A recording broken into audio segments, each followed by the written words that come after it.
Morning. So, imagine with me for a moment that you went home to your family and they suddenly thought that you were so unclean that they covered furniture, gave you disposable dinnerware, and maybe even kicked you out of their home.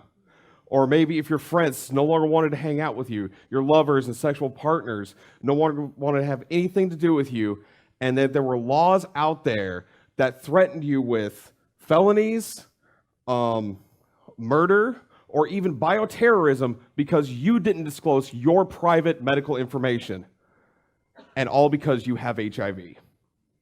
From the beginning of the epidemic, one theme has shrouded the entire world of HIV in darkness, and that is that AIDS kills.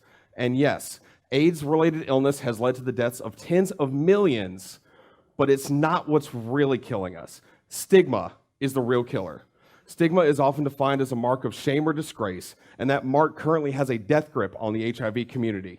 Fear, anger, sadness, criminalization, and discrimination are all words that have come to define HIV and have been used against those living with it. Human immunodeficiency virus. Stigma has allowed our society to come so far that they have all but deleted the human in HIV. Now, to clarify, HIV and AIDS are two different things. HIV is the virus itself. AIDS, acquired immunodeficiency syndrome, is a diagnosis acquired at late-stage HIV once the virus has severely compromised the immune system so much that opportunistic infection is allowed to occur. Stigma has allowed these two words to be completely interchangeable and further perpetuates the fear behind HIV. And as stated by the Centers of Disease Control and Prevention, that same fear is the root of the same stigma. So the 80s was a tough time for a lot of people living the epidemic, and some, like myself, were born into it. My mom received her HIV from a blood transfusion, and due to lack of knowledge at the time, passed that on to me. The only treatment available at the time was AZT.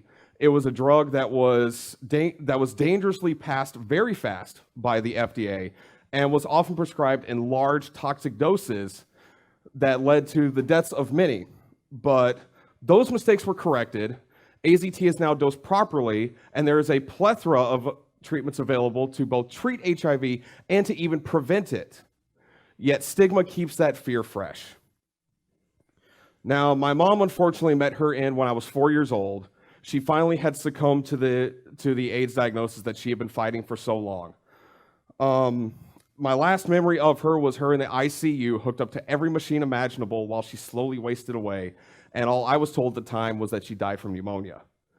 By the time I reached 11 years old, they finally told me my status, finally revealed the exact circumstances of my mom's death, and then gave me a book to teach myself about HIV, and gave me 3 months to teach myself everything I could, and then I had to return it. So I did that. My 11-year-old self did that, and I told everybody about it.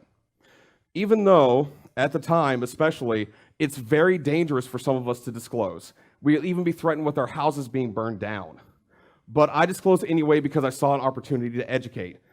Because my world was this blissful young world where HIV stigma didn't even exist. So this led to me eventually, by age 12, I was diagnosed with AIDS. I was completely resistant to the AZT I had been taking, and I was moved on to new medication that fortunately allowed me to live on and continue my life with HIV. Growing up with HIV was rough. Even while undetectable, a lot of us still suffer a lot of mental symptoms like anxiety and depression, and those even feed further into what we call internal stigma. I didn't experience much external stigma, except for people thinking that I was going to be dead in a few years, which was not okay.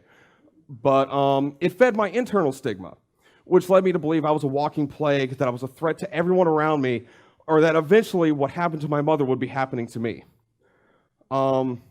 Which also leads thoughts of something we call survivor's guilt. Survivor guilt is a guilt so painful that we feel at our core that makes us wonder, why them and not me? I even contemplated suicide at one point. I was young, I hit low. I even had the knife in my hand, but all I could think of was back to my mother and everything that she had sacrificed to get me to this point. Unfortunately, as shown in a study done in the UK, of the people living with HIV in the study, there was a 2% suicide rate, which was double the rate of the current population. And now I want you to remember that suicide is the 10th leading cause of death in the United States. After pulling myself out of the cesspool of emotion that was my teenage years, I grew into adulthood. My regimen has evolved from taking multiple pills a day to now only taking one. I even managed to grow up enough emotionally to get married. My wife and I, we're a magnetic couple, which means that I'm HIV positive, she's HIV negative. Something that most people would have thought completely impossible or insane just because of my HIV. And due to that, her and I are actually involved in a CDC campaign called HIV Treatment Works, where we and others living with HIV use our stories to fight the same stigma that is causing the deaths of so many of us. Despite the leaps and bounds that we have made in HIV treatment and research, stigma is still killing us. Did you know that if someone has HIV and they're undetectable, taking their regimen as directed, they can come to a point where they cannot pass the virus on? I'm not surprised if it's the first time you've heard it, and I'm not the first person to say it. The Centers for Disease Control and a campaign called Prevention Access Campaign has a campaign called Undetectable Equals Untransmittable.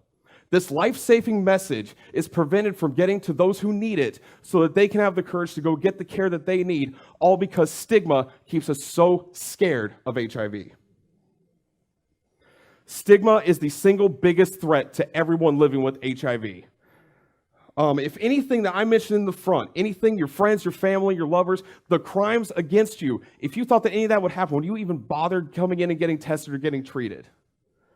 Because of that, of the 1.1 million estimated to be living with HIV in the US, only 85% of those are actually diagnosed.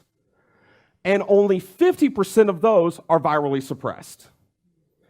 Stigma is the real killer. It's sad that myself as a child, as an 11-year-old, was more capable of looking at HIV objectively than our current society. I stand before you today to show you that those living with HIV, we are not sickly, we are not diseased, we are not a threat, we are people. We are people that have shouldered the burden of stigma from the start. Too long has society taken the human out of HIV out of fear, and the time for that fear has passed. HIV has become a completely manageable condition that complicates life, but it's not what's really killing us. And I can tell you, with the 30 plus years that I have lived with HIV, HIV is not the real death sentence. So, despite my success story, what that does not do is devalue the pain and suffering that tens of millions of my fellow peers are experiencing all around the world just because of stigma alone. Every single person living with HIV has a story. Every last one of those stories is valid, no matter how long or how painfully short. So what I want to do is honor those who are unable to disclose because they fear for themselves and fear for their lives, and those who have sadly lost their fight with AIDS, much like my mother. Every day, those living with HIV fight to survive the stigma that is killing us mentally, emotionally, and by proxy, physically.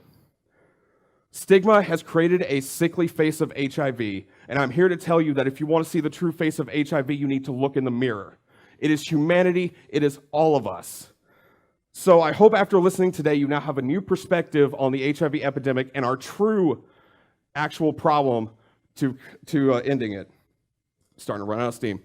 So I hope you have a new outlook on people like myself living with HIV and are going to step out of your stigma and go educate yourselves and then talk about it. We can't do it alone.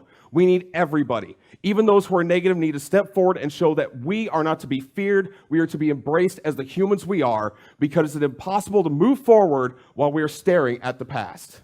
Thank you.